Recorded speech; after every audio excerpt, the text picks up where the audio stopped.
Assalamualaikum warahmatullahi wabarakatuh. Perkenalkan, nama saya Muhammad Rafi Jaya Fitranta. Saya dari kelas TI 4303 dan NIM saya 12011944339. Saya akan menjelaskan tentang defisit neraca perdagangan.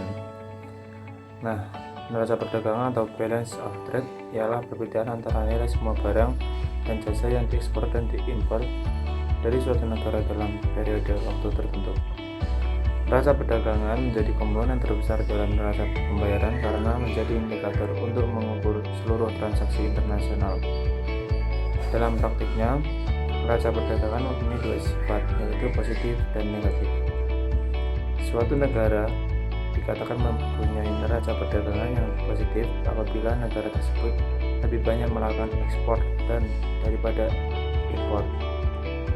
Hal itu disebut sebagai surplus perdagangan.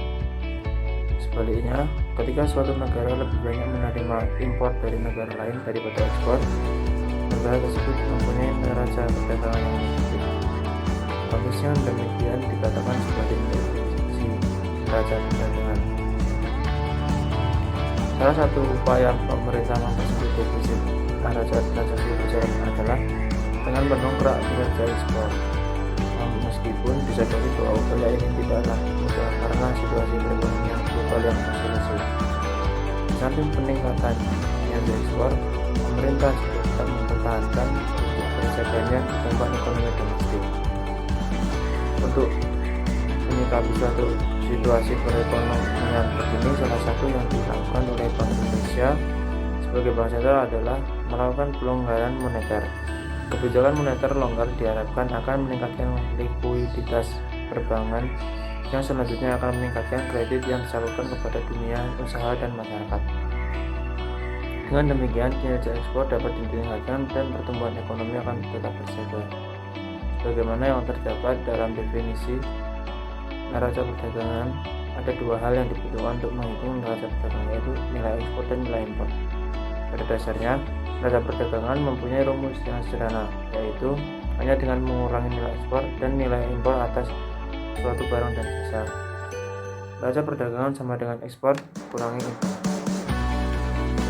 Ekspor yang dimaksud ialah barang dan jasa yang dibuat di dalam negeri dan dijual kepada orang asing. Adapun impor adalah barang dan jasa yang dibeli oleh penduduk negara, di mana barang dan jasa tersebut dibuat di luar negeri. Namun, ada celah yang menyebabkan perhitungan neraca perdagangan menjadi tidak akurat. Salah satunya adalah perdagangan gelap. Asalnya dalam perdagangan gelap, beberapa perdagangan transaksi tersebut hanya terjadi di suatu negara yang mengekspor atau yang mengimpor, sedangkan negara lainnya tidak menghasil akumulasi dari seluruh antara perdagangan dunia menjadi tidak seimbang. Neraca perdagangan menguntungkan versus tidak menguntungkan. Hampir setiap negara membuat kebijakan ekonomi untuk menghasilkan surplus neraca perdagangan. Salah satu kebijakan tersebut diimplementasikan dalam wujud proteksionisme perdagangan. Adapun cara kerja dari kebijakan tersebut adalah dengan melindungi industri dalam negeri melalui pengenaan tarif, kuota, dan subsidi impor. Sekian yang dapat saya sampaikan, kurang lebihnya mohon maaf. Assalamualaikum warahmatullahi wabarakatuh.